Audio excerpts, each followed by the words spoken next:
Funding for This Is Nashville comes from you, our listeners, and Music City Prep Clinic, Nashville-based provider for PrEP, and offering comprehensive sexual health services in an environment designed to be safe, professional, and shame-free. Learn more at musiccityprep.org. I'm Blake Farmer, and this is Nashville, a Roundabout edition. It's our news of the week. Our panel has perspectives ranging from left, right, and center, and we also welcome your insights. You can comment on the live video stream at youtube.com/@WPLN. Thanks for watching. Or by calling us and joining us on air at 615-760-2000. Of course, the story that weighs on every heart today and causes us to reflect on our own community's experiences in recent years is the shooting at Annunciation Catholic School in Minneapolis. 2 students, ages 8 and 10, were killed, 17 injured. As facts emerge about the shooter, there are clearly parallels with other school shootings, including recent shootings in Nashville. School security, gun control, mental health, all sides responding, as you might expect. We'll talk about it. Governor Bill Lee was happy to send the National Guard to patrol Washington, D.C., but as the president eyes Memphis as a future deployment destination, the governor said he's not ready for that, pointing out that crime is down in Bluff City. We'll chat about it. And Cracker Barrel puts the barrel and the old-timer in a rocking chair back in their logo. Even the White House weighed in. How did a design refresh get so politically charged? We'll chat about it. So we'll start here with the panel, also taking your calls at 615-760-2000. So let me introduce our panelists for the hour. Former Democratic congressional candidate Kiran Sreepada, Vanderbilt senior and former head of the Young Republicans. He's actually the president emeritus of the Young Republicans on campus, Noah Jenkins, and the Tennessean's Austin Hornbostel, who covers Metro government. Thank you all for joining us. Thanks. Great to be on, yeah. All right, so let's start in Minneapolis. When a school shooting happens, in Tennessee or Texas, people often rush to blame lax gun laws. Minnesota has much stricter laws than even most states, certainly Tennessee. And from what we know, it sounds like these guns used in yesterday's shooting were purchased legally and did not include an assault-style rifle, which is often such a hot button. And I kind of wonder, is the focus on gun laws after these kind of shootings misplaced? Kiran, can you start? Yeah, I mean, first, my heart goes out to everyone there. It is tough. We in Nashville have gone through this before, and many other communities have.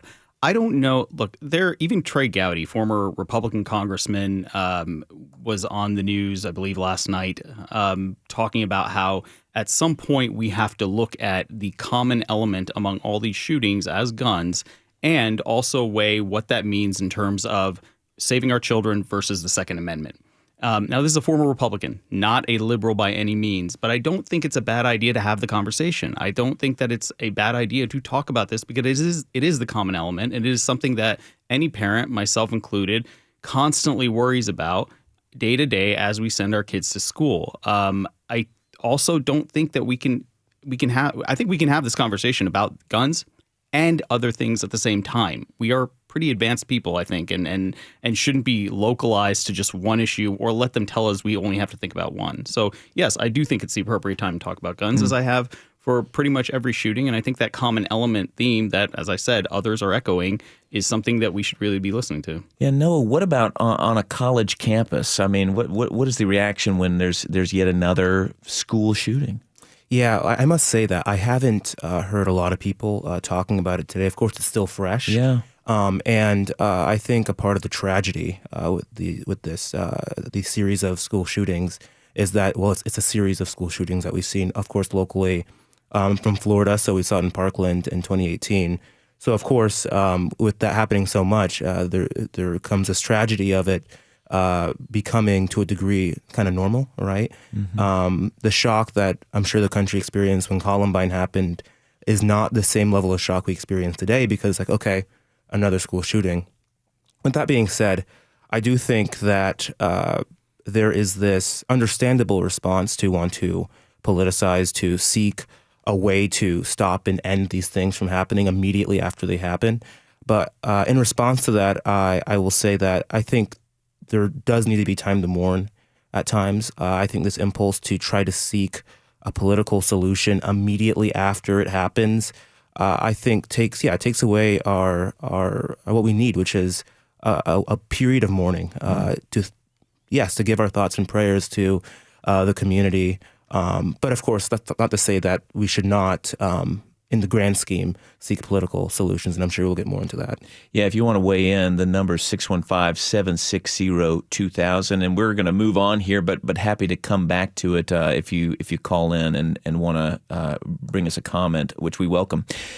So President Trump called in to the Todd Starnes show. It's an AM radio show in Memphis to talk Tennessee politics. I think this was last Thursday, so 1 week ago, and he floated Memphis as a place that might need the National Guard. Let's listen. You know, Mr. President, you mentioned crime, and your FBI Director, Kash Patel, did an interview with Fox, and he said that my hometown, Memphis, Tennessee, is the homicide capital of America. And the people here they're just oppressed. You know, it's a blue city. We've got Republicans in leadership in Nashville, and a lot of folks are saying, is there anything President Trump can do to help out the good people of Memphis? You know, Elon's building the big, huge AI supercomputer here. Is there anything that you can do to help cities like Memphis? I will be. We're doing a sort of a test right now in D.C. It's working unbelievably, much faster than we thought. We've arrested hundreds of criminals, hardline criminals, people that will never be any good. I don't care what they say. And I'm glad you're telling me that. I can put that early on the list, and I'm sure the people would love it. So that was President Trump speaking on the Todd Starnes show 1 week ago. Of course, that had reporters here locally asking Governor Bill Lee if he feels like Memphis needs law enforcement support from the National Guard. And he noted that crime is down 15% in Memphis and said, quote, "We have no plans to put the National Guard there now. But if President Trump asks, as this clip indicates he might, what does Governor Lee do?" Austin, could you help us out here? By sending troops to D.C., which the governor has Governor Lee also kind of set a precedent there? I think that's kind of hard to say, Blake, right? I mean, when I think about this topic, I'm thinking about Nashville locally and the attention that Nashville has seen from federal officials, from Trump administration officials over the past several months.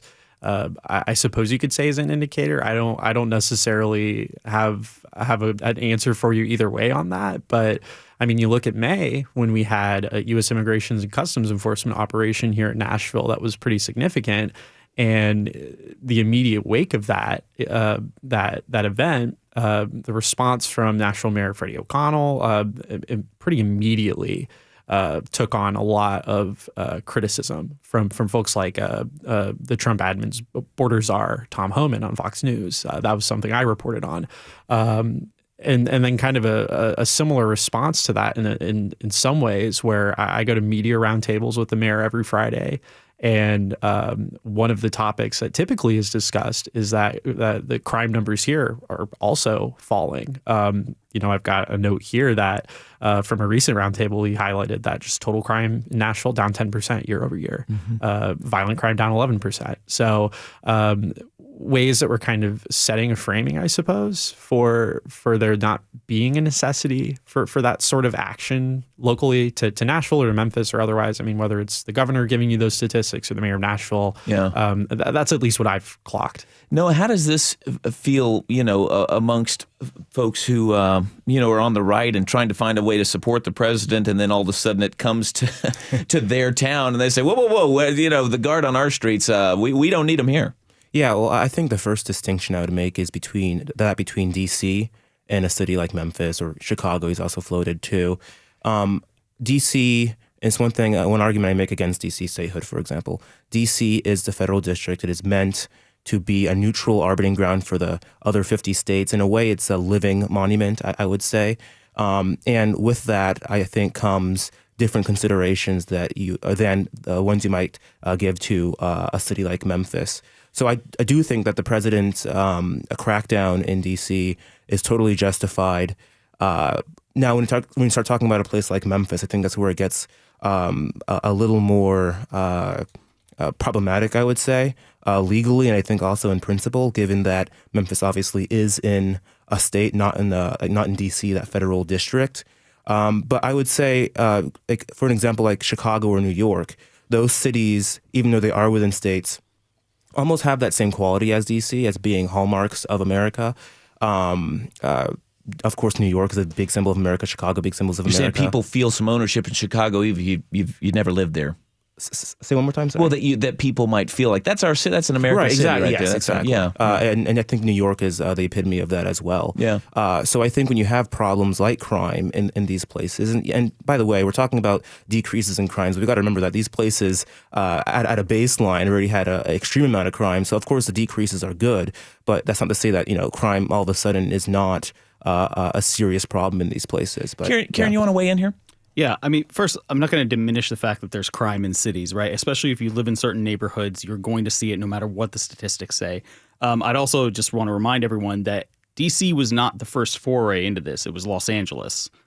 So there was not the element of the Federated District of Columbia as being the test case for this. And even then, people live in D.C. that are not related to the government, right? D.C., the Federal Triangle, is a much smaller place than the actual metro area of D.C. where people have jobs that are outside the government. What I'll say on this is that it is a very slippery slope. The Hill recently ran an article about, I think it was the top 10 cities in America in terms of crime. D.C. ranked lower than Nashville and Memphis and Houston and Milwaukee, I believe, several other cities as well. If you're going to start doing this everywhere, first, are the governors of those states actually asking for that help? And second, are you just using this as an excuse to federalize sort of the National Guards here or the law enforcement apparatus? Yeah. We may come back to that. We're going to take a couple of calls here, taking us back to where we started the hour talking about guns. John in Bellevue, you're on This Is Nashville. What you got to say? Hi. Well, I'll immediately respond to the last topic you guys were talking about. My feelings are that crime reaction is politically is a matter of optics and perception. So many times, Nashville alone, I can't tell you how many times I've seen people in social media comment sections saying the crime is so bad. Well, I've lived downtown for the past 25 years, and it is a lot better. But the thing is there's crime anywhere you go. I called just to point out to one panelist said that taking action in the aftermath of a tragedy is not the right idea. I completely dispute that. I say, look at Australia. They did a buyback and a voluntary disposal after one of their gun tragedies. And I'll just leave you guys with this. I'm a native Tennessean. I'm almost 50. I grew up very much into camping and scouting and hunting, and I don't know a single gun owner who actually likes these AR-15 style rifles. I don't know a single gun owner, and these are Republicans, okay? Most of these friends of mine are Republicans who feel this way. They say, you know what?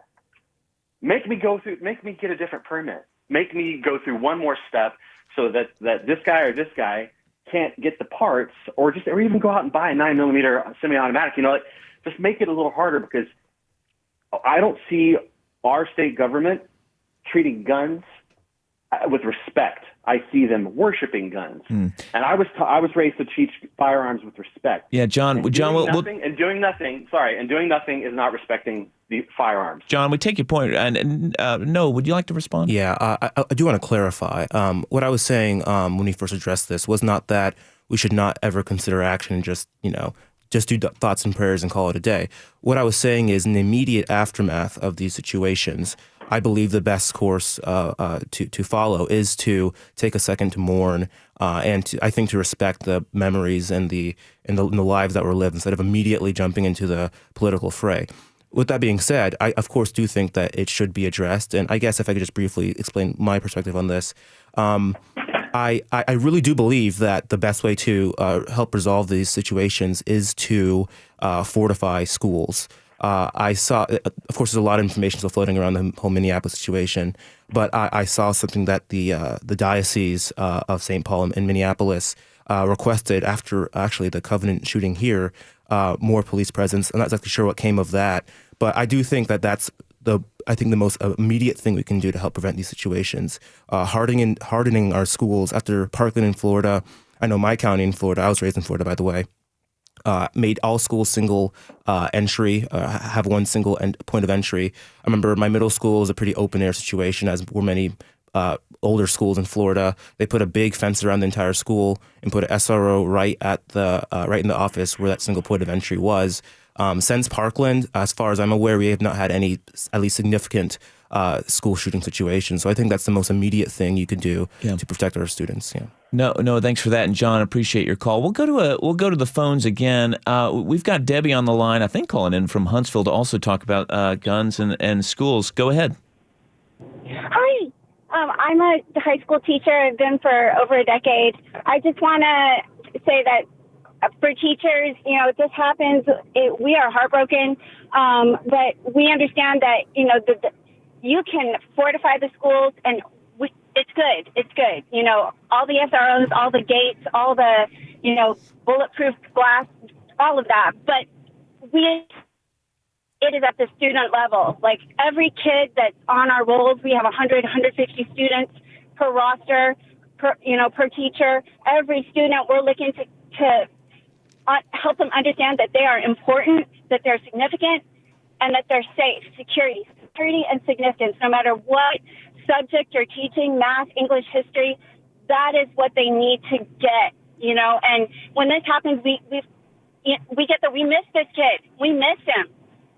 Or her, we miss them, and it's heartbreaking, but the ones that are in our classes right now, it makes us double down. We want to not miss it with the kids that we have in our rooms right now. Debbie, are you saying that that for you're kind of looking at it as we're shaping children. We want them to know they belong, they're accepted, to hopefully that they would never go down the path of becoming one of these sort of lone wolves. Yeah, but there's always hope. There's never a reason, and there's hopefully, if we don't lose them, there's never a moment where they're going to get to that point and feel that hopeless. There will always be another option. Yeah. This won't be their only option. Debbie, thank you for your call, and thanks for chiming in here. We need to take our first break, and when we come back, we'll stay on this, maybe pick up some things we missed, like we can't not talk about Cracker Barrel. So we'll pick that up, talk about tunneling from downtown to the airport, and maybe some caution among donors and helping immigrant families who've been hit by recent raids locally. We take your calls. The number is 615-760-2000, or you can comment on the video stream at youtube.com/@WPLN. Stay with us. This is Nashville. Funding for This is Nashville comes from you, our listeners, and Music City Prep Clinic, Nashville-based provider for PrEP and offering comprehensive sexual health services in an environment designed to be safe, professional, and shame-free. Learn more at musiccityprep.org. I'm Blake Farmer, and this is Nashville.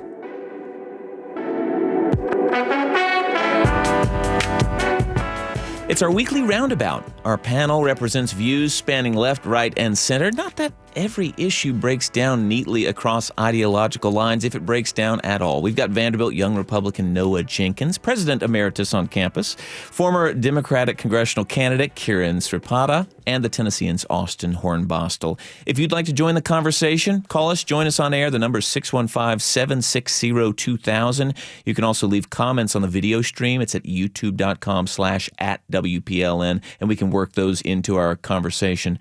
We're kind of moving away from guns for a moment and talking a little bit about Cracker Barrel. So even though Cracker Barrel is this national restaurant chain, everybody kind of knows it. They're all on the interstate. We watch its movements much closer than most since it was started in Lebanon. It's still headquartered here. You may work for them, used to work for them, done some work for them. If you haven't been following along, it started with a redesigned logo. They're also modernizing the look of their old country stores and restaurants. Apparently, investors did not love the updates. Their stock price took a dip. Then people all over started weighing in. Maybe you weighed in. And you had some in one camp suggesting that taking out the old-timer in a rocking chair and removing the barrel represented a woke agenda. Eventually, President Trump even weighed in, and sure enough, Cracker Barrel brought him back. Austin, I kind of wonder from you, what does this episode tell us about the sort of culture and politics in 2025? Yeah. This is a great question to ask the local government guy, right? You've kind of seen this play out with other big brands, right? When you think about the ways that earlier on this year that some companies kind of stepped back and away from diversity, equity, and inclusion initiatives. You look at a company like Target, for example. I think that's one that I still see a lot of folks talking about as like, if I'm somebody who's supportive of diversity, equity, and inclusion initiatives, I don't really want to shop there right now, right? This I suppose is maybe the other side of that coin per se, of where I don't know, maybe like a parasocial relationship almost with the brands and the companies that you are a patron of. Yeah, no, it's a good point. And I believe part of this, I mean, what people are kind of looking at as well, did they also kind of hide their support for pride-related things like the Nashville Pride Festival, which I think was taken off the website, but that was sort of part of that and the accusation from folks, on the right. Kiran, what do you see? Just on the brand and the story about the brand, I cannot tell you on the surface how little I cared about this story. I mean, the branding change of a company, well, right. First of all, I didn't even think the new brand was that great. So what I will say this, I have not known a corporation or company to make any decision that would not first reflect the bottom line. Right. And any decision that was made was probably based on whatever data or studies they had to say, we could make more money. At the end of the day, the chicken and dumplings are still the same. The mac and cheese is still the same. My kids will still love it.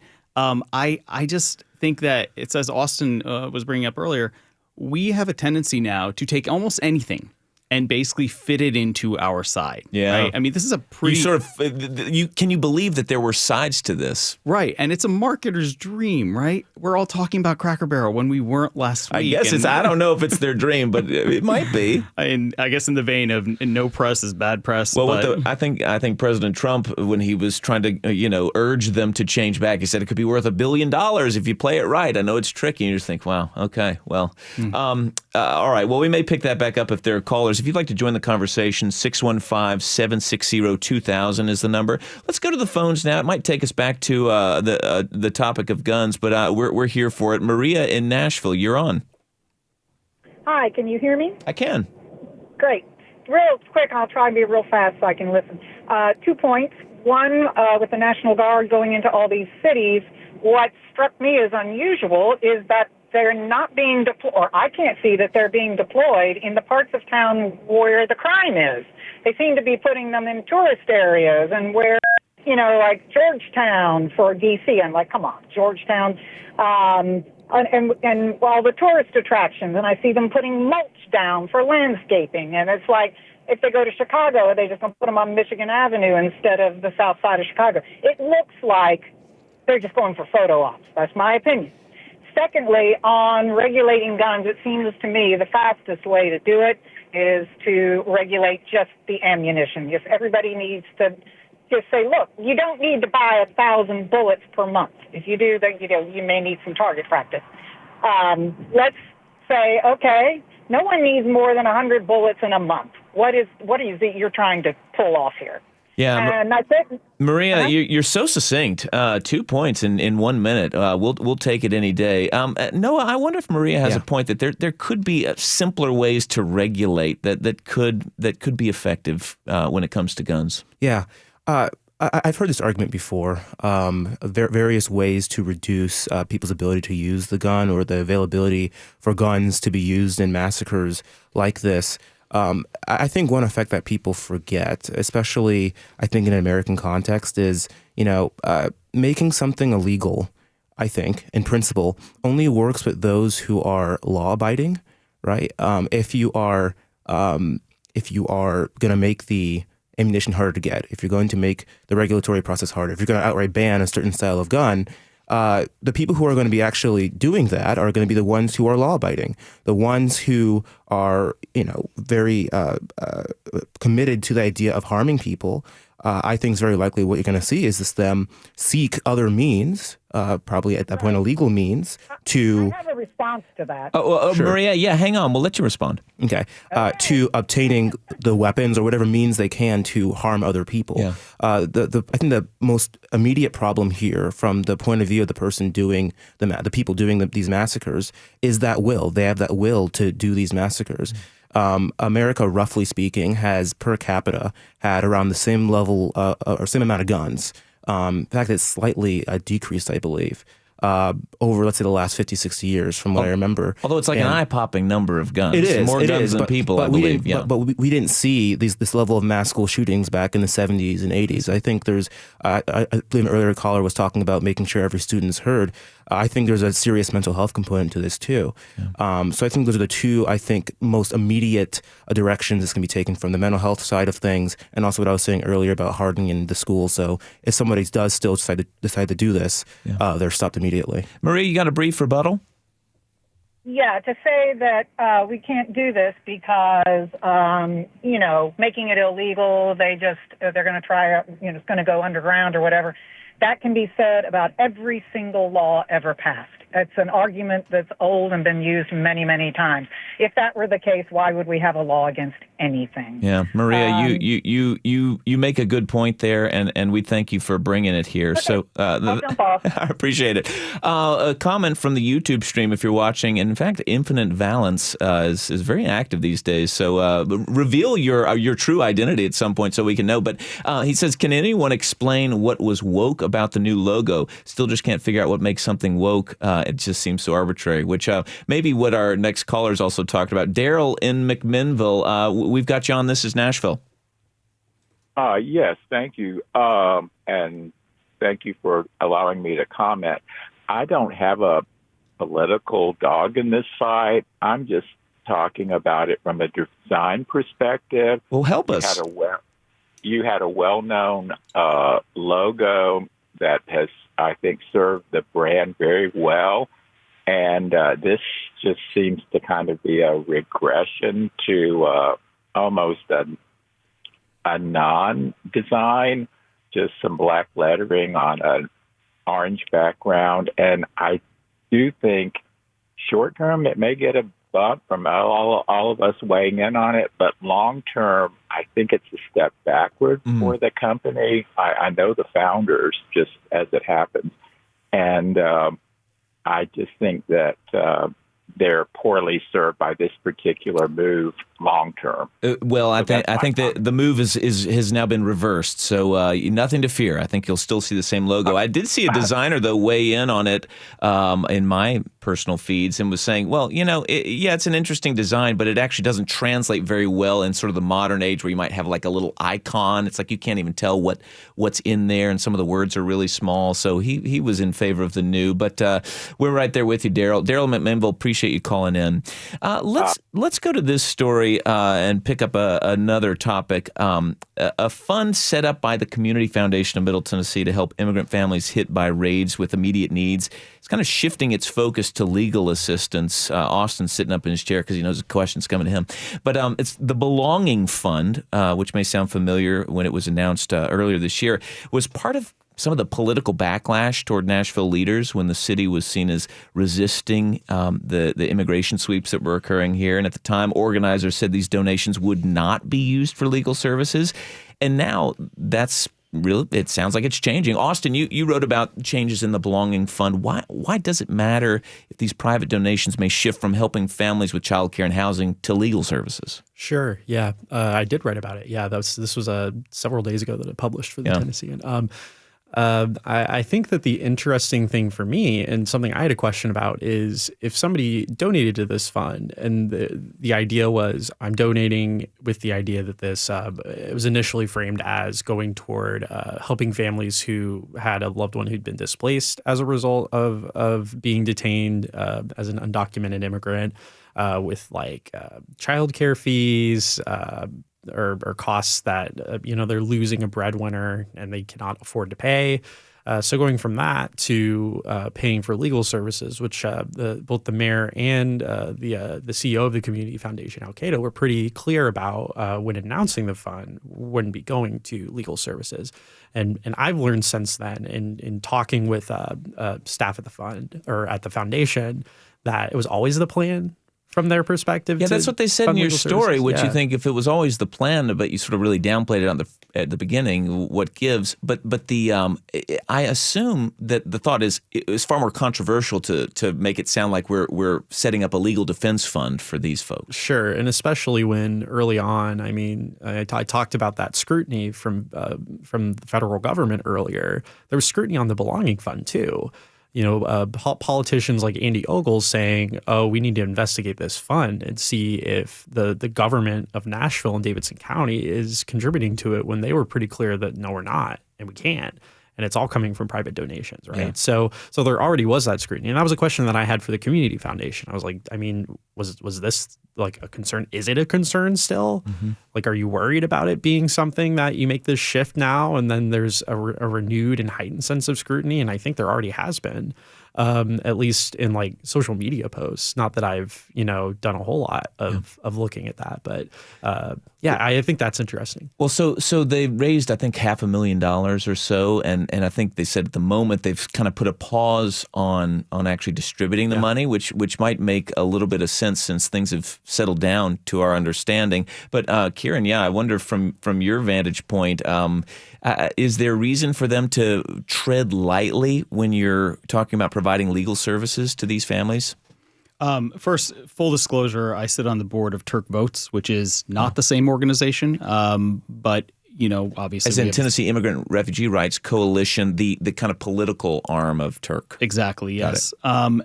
So this has received money from this Turk fund? Votes has not. Has not. Okay. So Turk was instrumental in helping start that fund and playing a role in it. And so they're probably the best people to look at, at least from that perspective. Mm-hmm. What I will say is this: I believe it's your article that I saw, Austin, is that it seemed that money was going to orgs that could support these various endeavors, not necessarily that they were going to it. But I actually, from what I took away from the article more, was that less than 20% of the money has actually gone out so far. To me, if you're already pausing and setting up a steering committee, that's actually more an issue of accountability and being able to say, look, we're gonna look at this and we're gonna see it. I mean, you already know where the donations are going, which in and of itself is a tremendous feat of accountability that I think is far greater than at least Andy Ogles and the members of Congress are doing right now. So I'm looking at this fund, seeing it as Nashvillians getting together and supporting a cause that they deeply believe in. And I think that it remains to be seen what the steering committee will do and what they're going to come out with in the coming weeks and months. Well, if you've got thoughts here, feel free to call and join us on air. The number is 615-760-2010. You're also welcome to join us by watching at the YouTube stream, youtube.com/@WPLN. You can just leave your comment right there and we'll work it into the conversation. I said 760-2010, and that's our fundraising number. Don't call that. Call 615-760-2000. This week we learned that while the state of Tennessee is not charging the Boring Company to use state land and building its tunnel from downtown to the Nashville International Airport, the airport authority does want to. It sounds like none of this has really been settled, but the airport is asking for something like $1.7 million annually from the company and $5 per ride that comes in to make up for the lost parking revenue, which, of course, is most of the revenue that comes into the airport. This was revealed by the Nashville Business Journal, which obtained documents from those negotiations. Noah, can you weigh in here? Why should the state or any other government entity give away something that might be able to generate income, like in an instance like this? Yeah, I'm not sure if this is going to be breaking from the right's general perspective on this whole Boring Company situation. I'm very skeptical of it. I think it's rather strange. From what I understand, and please correct me if I'm misunderstanding, only like Teslas can go into the tunnel. That's correct. Okay, that is correct, exactly. I'm glad that the company is going to be paying for it, at least. That's what the state's been saying. It's not going to be state funded, although, as you mentioned, like the state's not charging for the land. So in a way, that's kind of a freebie given to them. Yeah, and the right of way that's all of Murfreesboro Road and exactly. Again, this might be a break from your traditional Republican sort of view on these sort of transit matters, but I think a much more efficient way to move people from the airport to downtown and other areas would honestly be a train. But I've heard that's been a complicated past in Nashville trying to get that get that through. I think another big problem, what I've seen and heard, is that the route that they're choosing from the airport to somewhere downtown near the convention center or somewhere around there is only a part of the traffic coming from the airport. A lot of people leaving the airport are going to other parts of town too. So the question of like how much utility will this thing actually have, I think certainly up in the air. So generally very skeptical. I think the thing that makes me feel a lot more, I guess, at least neutral about it is the fact that the Boring Company is going to be bearing most, if not all, the cost. Yeah, one would think. At least that's what's been said. Austin, why do people care so much about this story? And I say that as if people are calling in now to say that they care. They're not. But the mayor was on. Mayor Freddie O'Connell was saying he gets asked about this everywhere. People who really don't seem to be directly affected. Why do people care so much? I've been asking the mayor about it too. So maybe it's us. It's a feedback loop. Yeah. Well, and I mean, you saw a lot of community participation at like that hearing that they had to give that no cost lease for the staging space, right? Where people kind of came out of the woodworks for this early morning weekday meeting. Right. State Building Commission or something. Yeah, State Building Commission. There's usually no audience. Oh yeah. No, that's the kind of public meeting that typically doesn't get a lot of play. And my assessment would probably be, and I say this as somebody who covers local government meetings for a living, people tend to see a project like this and expect a process that on the front end, there's a permit and there are environmental studies and there's been engagement. And that hasn't happened in this case. It's kind of after the fact. Our business reporter, or one of our business reporters, Hadley Hitson, confirmed to me and some of the other folks that have been reporting on this in one of our group chats yesterday that there's still no permit on file with Tennessee Department of Transportation, no application actually. So there are all of these things that you would typically expect of, like, if I'm covering a fully city run or city managed and city oversight project, that's gone through Planning Commission, that's gone through Metro Council 3 times. 3 readings. There's a lot more scrutiny and a lot more ability for people to participate. So I think that's where the interest probably lies, right? People don't have a lot of information about this thing besides what they heard from the governor and Boring Company execs at this announcement. And nothing really has additionally come about since then. I can tell you that it's been hard to find info for reporters. So that probably has a lot to do with it.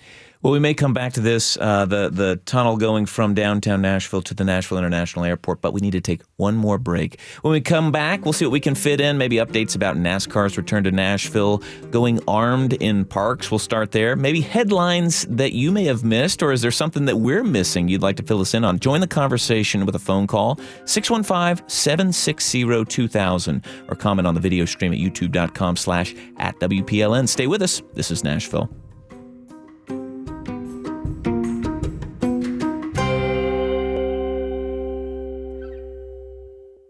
Funding for This is Nashville comes from you, our listeners, and Music City Prep Clinic, Nashville-based provider for PrEP and offering comprehensive sexual health services in an environment designed to be safe, professional, and shame-free. Learn more at musiccityprep.org. I'm Blake Farmer, and this is Nashville.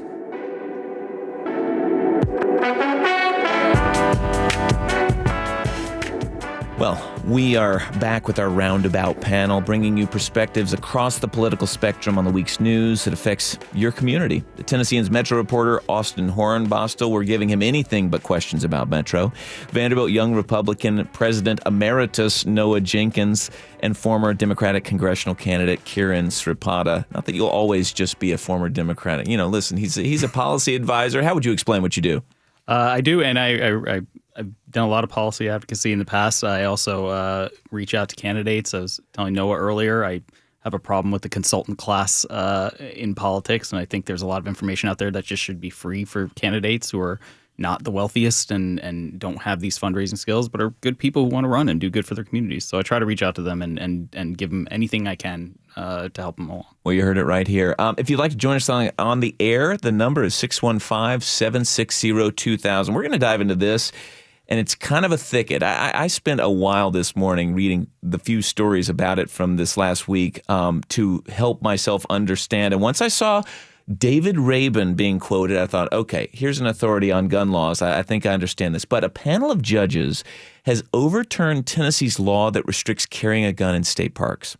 So essentially, they ruled that state parks are not sensitive places like schools, and if you don't need a permit to carry a gun in Tennessee, which you don't, then you should be able to carry in a state park. What added more confusion, so that's enough. That sort of overturns the state's ban on guns in parks. But what added more confusion is the ruling undermines a state law that allows police to go after someone for something called the intent to go armed.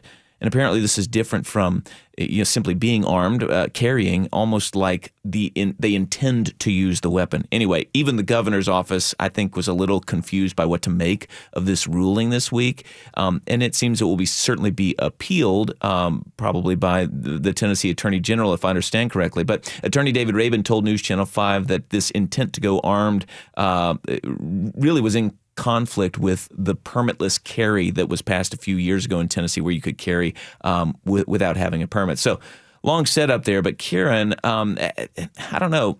How do you feel when you see someone carrying a gun in public? I don't necessarily feel comforted, and I don't. It doesn't make me think, oh, great, if something happens, that person will be there to do something about it.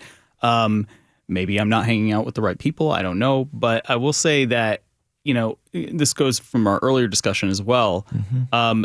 I am not anyone who's driven on 65 or 24 or anywhere around here in Nashville understands what road rage looks like. Okay, and if you look at that and take those same people and put them into a park where anything could happen, people have misunderstandings all the time. People are also generally peaceful a lot too. But those are the flashpoints that worry me. Now, I'm also confused by the intent to go armed law versus and the permitless carry, and then separately the parks. But I'm just not a fan of the idea that we have a public space where you go to enjoy yourself and actually have time with your family or your friends, and having the sight of I don't know, an armed militia. And if you think I'm exaggerating, we've had that in Nashville. We've had people show up and walk around armed. And so why would I want that in my public parks with or our public parks with my kids? You're saying that especially if it's not concealed in any way, that it feels intimidating one way or the other. It does. To me, it does. Yeah. Noah, for folks who have been trying to expand gun laws, as in loosen restrictions, for years, which is the sort of the direction Republicans have gone, primarily in Tennessee, is it just like looking for more and more ways to expand? I mean, is there a line where that's enough? That's as far as we need to go? Yeah. I would first say that the way I look at this, I think, is slightly different than other Republicans. And to be fair, other Republicans, many of them kind of look at it under that more simplistic lens of just Second Amendment says I should have gun rights, therefore we should pursue that to the max. I like looking at the principles behind things. I think about, okay, well, why did the founders, the framers, put the Second Amendment there? It obviously wasn't to defend our right to have any sort of weapon. I'm sure nobody would really agree that we ought to have RPGs unrestricted and stuff, crazy stuff like that, right? I think the principle, first of all, is the whole militia thing, keeping the government accountable thing.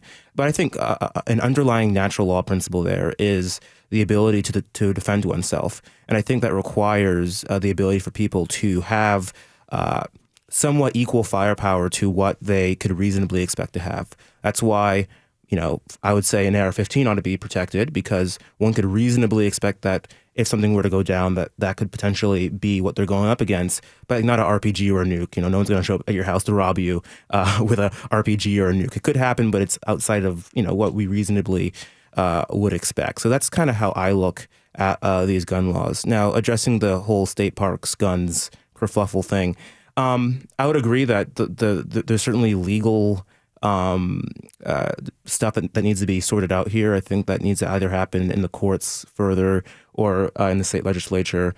There's obviously conflicting legal principles here that I think would be good for everyone to have sorted out. And this is something maybe, I don't know if Austin, you know about this and you can correct me if I'm wrong.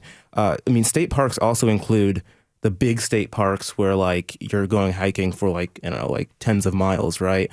I think there might be an argument, I read this when I was kind of looking into this, for having a weapon to defend yourself if, let's say, a crazy wild animal comes up on you. I've heard that argument too.